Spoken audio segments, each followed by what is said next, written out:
Então, peço desculpa aí o problema de comunicação, mas dentro dessa mesma linha de reflexão, eu quero olhar para frente, o futuro, o presente está contratado. Eu acho que nós temos um desafio agora de olhar para o futuro, e o Brasil, naturalmente, tem aí uma grande plataforma de oportunidade.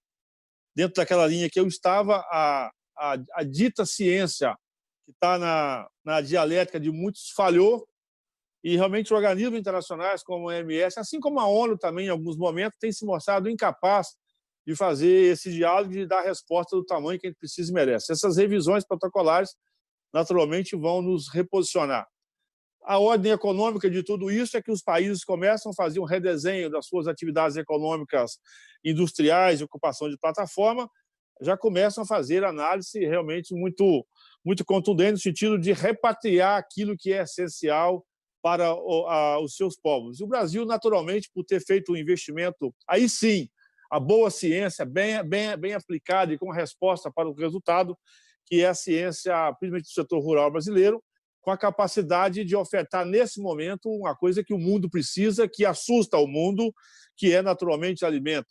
Recentemente, a União Europeia ela antecipou uma possível agenda, ela antecipou essa assinatura do contrato, do acordo comercial União Europeia-Mercosul, claramente no movimento preocupado em faltar alimento na Europa. A China atacando como estava no mercado, a China é um cliente importante, é um grande comprador, tem uma capacidade de liquidez que nos interessa.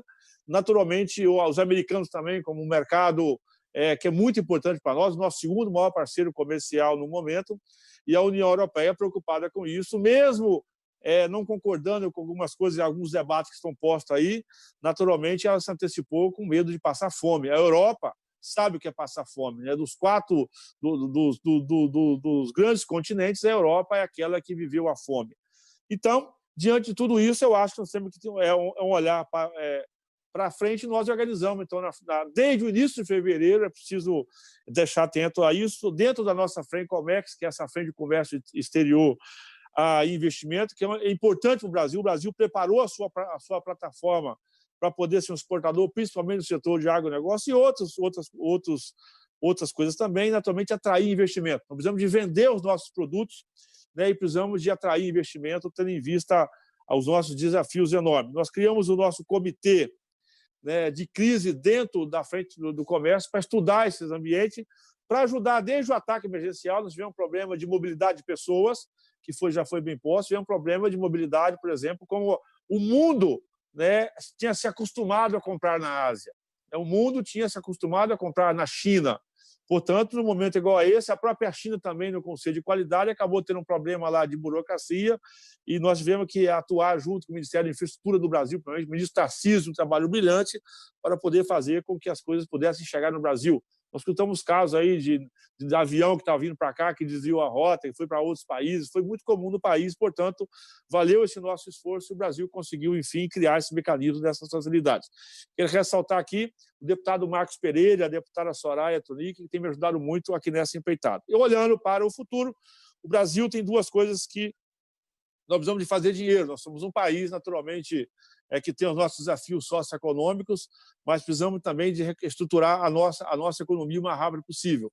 Nós temos que fazer dinheiro muito rápido com o nosso agronegócio, com a nossa capacidade de exportação, né, tanto de grãos, naturalmente, também, como proteína animal, coisa que interessa ao mundo. Como eu disse, o mundo está com medo de passar fome.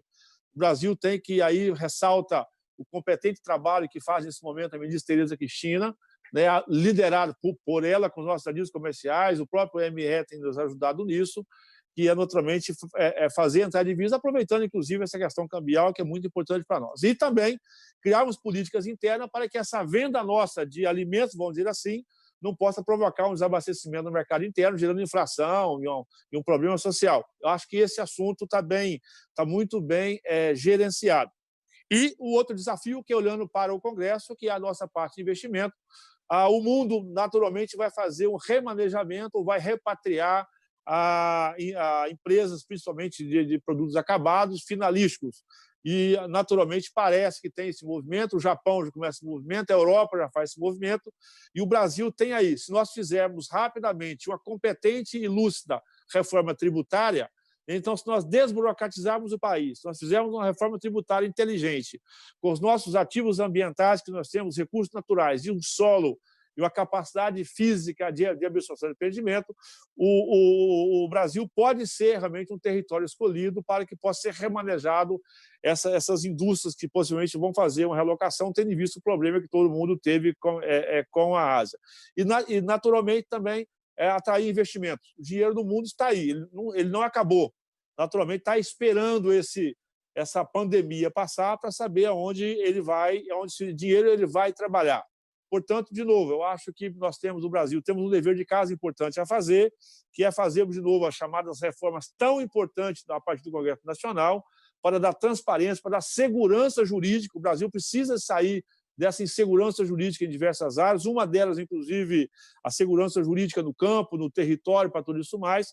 Fazemos uma boa reforma tributária para que possamos exportar mais, cada vez mais, o agronegócio, fazer dinheiro entrar aqui dentro e, naturalmente, a partir do setor de infraestrutura, possamos atrair recurso nesse pós-pandemia. E, naturalmente, precisamos de amadurecer cada vez mais as nossas relações comerciais. O Brasil tem ampliado, né? A Índia é um caso disso, outros países da Ásia têm olhado o Brasil, porque o Brasil tem uma tradição histórica que é honrar contrato, cumprir contrato. Essa é uma tradição do mercado brasileiro, da própria diplomacia brasileira que faz esse enfrentamento, e naturalmente temos muita inteligência para poder fazer o embate também a esse discurso orquestrado que se tem contra a nossa recuperação econômica, está na nossa importância econômica. Você percebe realmente que tem um discurso orquestrado, né, uma dialética meio que combinada, que torcendo contra. Né? Nós somos quem olha para frente, quem acredita. Nós vamos fazer o enfrentamento dessa pandemia. Eu disse e repito aqui para poder finalizar. Nós entramos orientado pela OMS tardiamente e erradamente. Ela não tinha estratégia, não tinha conhecimento. Eu prefiro entender assim que isso possa caminhar, inclusive, numa investigação futura que a OMS tenha operado em função de um interesse ou de outro.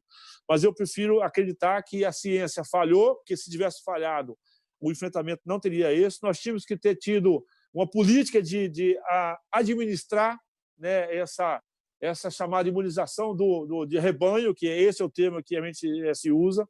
Né? O vírus, você sabe, você tem que fazer o enfrentamento dele, e ele tem lá o nosso médico, aí, nosso ministro Osmar Terra, tem feito esse debate também importante aqui na casa, de forma que o Brasil, se tivesse realmente, né, desde o começo, a orientação de quem assim decidiu, feito por um caminho diferente do que foi feito, do que o próprio Ministério decidiu no início, agora parece que está se reposicionando, com certeza o impacto disso seria muito menor aqui. Mas agora é fazer o enfrentamento com aquilo que nós temos, assim é a guerra, né? Nós não vamos passar fome, isso é importante para trazer essa estabilidade e ter muita responsabilidade. O Brasil, mesmo nesse enfrentamento, tem um limite, tem uma grande capacidade, mas um limite de endividamento. Nós temos que tomar muito cuidado com a questão fiscal para que o país não possa ficar realmente um país inviável no pós-pandemia. O Brasil possa ser um país viável. Existe, claro, um movimento para sangrar o Estado brasileiro. Parece que tem um interesse que o país realmente possa sangrar o seu limite. E nós temos que ter essa responsabilidade fiscal e econômica para segurar inflacionário, para segurar as nossas taxas de juros, jamais com a hipótese de emitir moeda para não gerar inflação no mercado interno e manter as coisas fluindo. Mas eu tenho certeza que o parlamento está atento para isso, a Frente Parlamentar de Comércio Exterior e Investimento está trabalhando para isso. Nós não podemos perder o foco das reformas, que vão ser muito importantes. Nós precisamos recuperar a nossa economia rápido e atrair investimento, é fundamental, e também possamos reaquecer a nossa economia interna. Nós precisamos de preservar vidas, todo esse esforço da saúde, mas precisamos de preservar emprego, precisamos de preservar as empresas. O Estado brasileiro precisa realmente criar esse ambiente e está nessa direção de preservar, de novo, o emprego, né, as rendas mínimas, para poder dar dignidade às pessoas, mas, naturalmente, preservarmos as empresas brasileiras, que é tão importante, para que possamos reindustrializar esse país o mais rápido possível, reaquecer a nossa economia e fazermos investimentos estruturantes. E nunca esquecemos que o coronavírus mata, que a pandemia do Covid mata. Mas é uma vergonha os números até hoje de saneamento básico no Brasil, que matam tanto quanto na média histórica Você imagina que 15 crianças por dia ainda morrem no Brasil por falta de saneamento básico. O sistema habitacional nosso nunca foi levado a sério, nós tivemos discursos de dialética, então é fácil mandar alguém ficar em casa. Eu quero ver você ficar com a pessoa dentro de casa, um país onde as pessoas não têm essa dignidade mínima. Então, ao longo da história, a ciência brasileira não foi levada a sério do jeito que precisava, o setor habitacional não foi levado a sério, a nossa mobilidade urbana não foi levada a sério, e saneamento básico. Você imaginar que hoje você tem 30 milhões de brasileiros que nem decentemente podem lavar a mão porque não tem água dentro de casa. Portanto, nosso desafio é muito maior do que fazer o enfrentamento da pandemia. A pandemia só veio, ela veio adiantar e veio escancarar a dor que os brasileiros já viram, que foi nessa omissão histórica. Eu tenho confiança na equipe econômica, eu tenho confiança nesse parlamento que nós vamos fazer vamos dizer assim, desse limão a limonada. A pandemia está posta e contratada e vamos fazer esse enfrentamento para que o Brasil, enfim, possa fazer o dever de casa e ser a grande nação que a gente espera, precisa e merece. Naturalmente, respeitando a diplomacia internacional, mas o Brasil tem tamanho, grandeza e o espírito do seu povo para poder realmente ser uma nação importante, que nós temos, nesse momento, o que mais assusta o mundo, que é alimento.